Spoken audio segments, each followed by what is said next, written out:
If you have just come out of shoulder pain or you're starting to improve your flexibility and mobility, then in today's video, we're going to go through 5 very simple movements and stretches to help you start getting your shoulder back into recovery. Now, if you have seen some of my previous videos, you might have heard me talking about the 3 phases of recovery. The first is about reducing your pain and inflammation. The second phase, which we are entering into now, or you are entering into now, is about restoring your flexibility and mobility. And then the third phase down the line is about building your strength and stability. Now, at the moment, if you have just come out of phase 1 and you're moving into phase 2, we're going to keep it very simple, very light. We don't want to start aggravating your shoulder and putting you back into phase 1. You don't want to have any more pain. So assuming that your pain has come down to about a 4 out of 10, we're going to start reintroducing movements and general stretches through the shoulder. So we're going to start by just working on posture. Better posture means better position for your shoulder. So we're going to start trying to correct your shoulder position and your overall posture. And then we're going to go through some very simple stretches that your shoulder probably is the tightest in. It will all make sense in a minute. So without further ado, let's go into the first exercise. So the first thing we need to consider is, what is your spinal posture like? Now, if you are quite kyphotic, in other words, if you're quite rounded in your upper back, then straight away your shoulder is going to come forward. And look what happens if you're trying to reach up into full flexion. So if you're quite rounded through the back, I want you to try this, probably on your good arm only, is try lifting your arm up as high as you can go. Now see where I'm at here. Now in my head, I might want to try and reach more and more and more. But what's going to happen is I'm only going to cause more pain. So that's maybe one of the reasons why you had shoulder pain to begin with, perhaps. So if you're quite kyphotic, then you can only go to about here. But if you then had better spinal alignment, then straight away your arm becomes more vertical. That's just because the shoulder sits in a better position. But also pay attention to what also happens. So if I'm here, I can only lift my arm kind of up more, only a tiny bit. But as I become more into a good posture, straight away I feel like my shoulder has a lot more freedom. So we're going to work on trying to improve your thoracic extension. So we're going to try and reduce some of this hyperkyphosis. And what we're going to do for that is we're going to start using a foam roller. So if you haven't got one, it's not essential. You can just skip to the next stretch. But if you can get hold of one, you can get them fairly cheap online for about $15. Then grab yourself a foam roller. Lie on top of a roller with the roller aligned across your back. Start with the roller at the level of your shoulder blades. Place your hands behind your head to support your neck, and then arch over the roller to get extension through your spine.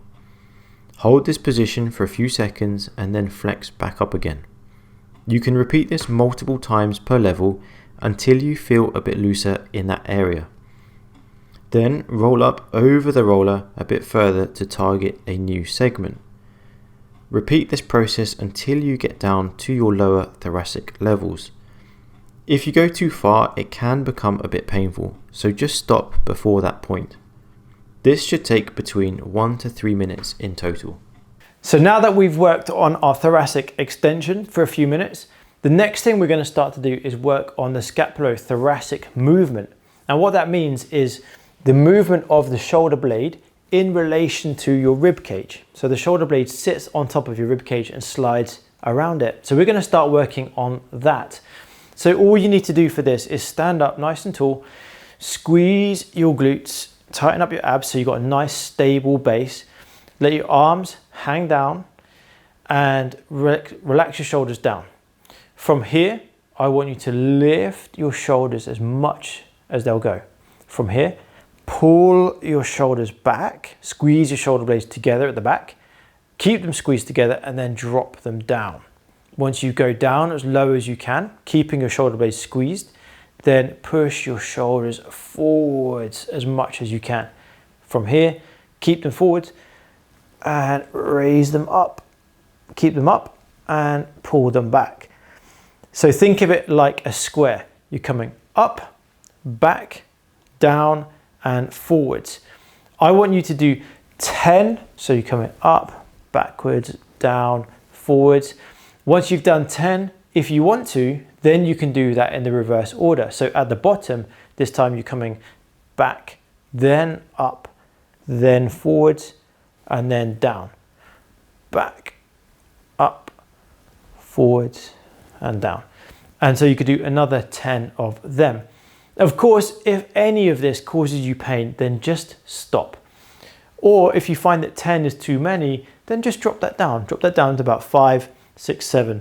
Over time, this will get better. You'll start noticing your shoulder muscles becoming a bit stronger naturally, even though we're still in phase 2.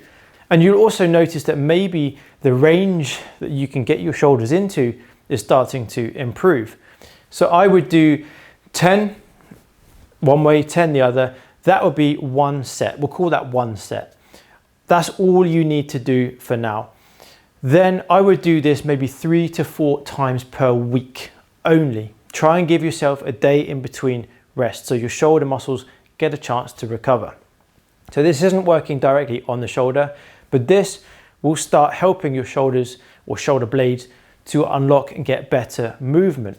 So the next thing we're going to do is start breaking down some of the tightness within the rotator cuff muscles at the back. I love using lacrosse balls for this. Doesn't have to be a lacrosse ball. It could be a tennis ball. It could be a baseball, cricket ball, laundry ball. Doesn't matter. Personally, I love these because they are rubbery and they grip to the wall very nicely, so it's not going to slip. I'm going to show you a hack for this in a minute. So if you can't get your arm into the right position or you find it difficult to keep the ball where it is, then I'm going to show you an easy solution to that. So what you're going to do is grab your lacrosse ball.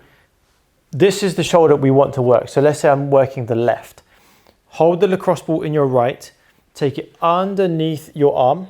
Now with the bad arm, you grab the elbow and pull this shoulder, this hand around to the back.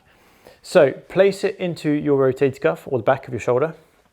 Come up to a wall and press in, so lean in.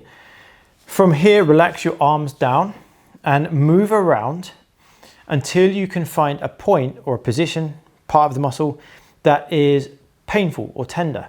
So let's say I found one here. I'm going to press in and hold. So the reason why you hold is so you stop stimulating pain. So right now my body is telling me that there's pain and I keep stimulating pain if I keep moving around.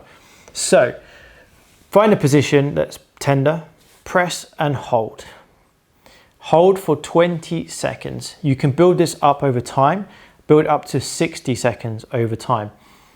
You might find that the pain starts to come down, which is great. If it doesn't, just keep holding, just keep breathing. Once you've held for 20 to 60 seconds, then move to another point. Now at the start, you might find you're doing a lot of moving around, trying to find positions or points that are tender. Over time, you'll get an idea of where to go. So then you'll be quicker and more efficient at doing this. So press in to another point, hold, and just relax and just keep breathing. So keep working all the way around the back of the shoulder blade, trying to find all these different points. Of course, you can work any other muscles, so you can work into the muscles in your back, top of your shoulder, and so on. But if you can't get the ball into this position, then here is a very simple hack. So what I would suggest is get yourself a sock. I haven't got a sock, but I can show you what I mean using a towel. So I'm just going to put the ball in the towel and I'm just crudely hooking this up. So I'm just going to use an elastic band just to keep the ball in the towel. So if this was a sock, you just put the ball in the sock and then hold the end. From here, what you can do is just hang it behind you and just position it this way. So then you don't have to worry about the ball slipping out and falling onto the floor and having to pick it up each time. So you just position the ball in the right place and then do the same thing. And then when you need to readjust, you just use the towel or the sock. So I just want to thank you guys for telling me about this trick. This was something I hadn't thought about, but actually a lot of you have told me that you use a sock, and this was a game changer for a lot of my patients, especially ones who can't get the ball into the right position. So thank you for letting me know about this hack. So the next thing we're going to do is a shoulder extension stretch. Now, a lot of my patients are very tight in the front of their shoulder. So we're going to work on trying to improve this. Now, what you're going to need ideally is a resistance band. This is a purple one. I couldn't tell you what the resistance of this is, but generally nowadays you can get yourself a set where they come in all different resistances and different colors. So that's what I would recommend. I'll put a link in the description below if I can find one. But you're going to get one of these, and ideally you need somewhere to hook it up. If you don't have access to anywhere that you can hook it up, don't worry, because I'm going to show you two other variations that you can do. So one you could do on a shelf or a countertop at home, and the other one you can do on a chair as well. So there'll be something for you if you can't use a resistance band.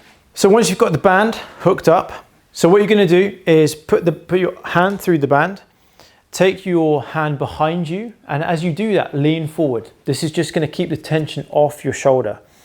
From there, keep your arm straight, palm is facing up into the air. Step forward slightly, and as you step forward, try and lift yourself, try and stand up straight, almost like you're trying to lean back. Now, if you find that that's not quite stretching your shoulder, what you can do is then turn away. So it's taking your hand slightly behind your back. Again, keeping your arm straight. As you do that, you might feel it a lot more. So this can come on quite quickly. So just take it easy. Don't overdo it. Don't go too quickly. If you find it's causing you pain, then just stop or ease up. I would suggest starting with 20 seconds and gradually building up to about 60 seconds over time. If you don't have anywhere to use a band, you can use any solid surface such as a shelf or kitchen countertop. Turn away from the surface, lean forwards and place your hand on the counter with your palm facing upwards. Gradually stand up straight until you feel the stretch in the front of your shoulder. You can twist away to make the stretch more intense. Then when you're ready to come out, just reverse the process. Likewise, if all you have is a chair, you can do the same thing using the backrest for your arm to stretch against. You just start by leaning forwards, placing your wrist on the backrest and sitting up straight to get the stretch. Hold for as long as needed, up to about 60 seconds.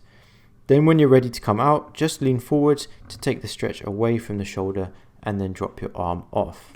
So the last stretch we're going to do in this series is hanging from a bar. Now the reason this is good is because it causes distraction through the joint. So it causes traction, opens the joint out.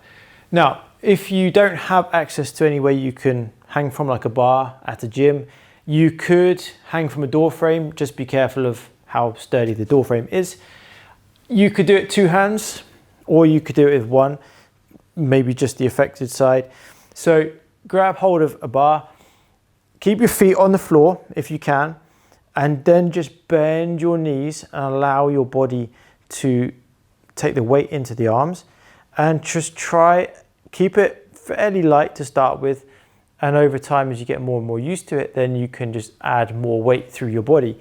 If you want to do one arm at a time, that just allows you to change position a bit more and try different stretches while you go through this. But essentially you're going to stretch or hang for 20 seconds to start with. You'll be limited by your grip on this one. So it doesn't matter if you can only do 10 seconds. Of course, your feet are on the floor, so you can take some of that weight off through the hand. But as you get stronger and stronger, you can hang for longer. But I would start with 20 seconds and gradually build up over time. If you have some sort of AC joint dysfunction, like arthritis through the joint of the acromioclavicular joint, you might find that being up in this position causes you some discomfort. So if it does cause you any discomfort or any pain, then just stop. Just reduce the resistance, just reduce the weight going through your shoulder. If it doesn't feel right, just don't do it.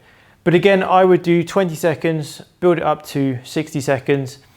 You could do this, I would say again, 3 to 4 times per week. because remember, the recovery in between each stretch session is just as important as the actual stretching itself, and you don't want to start making things worse.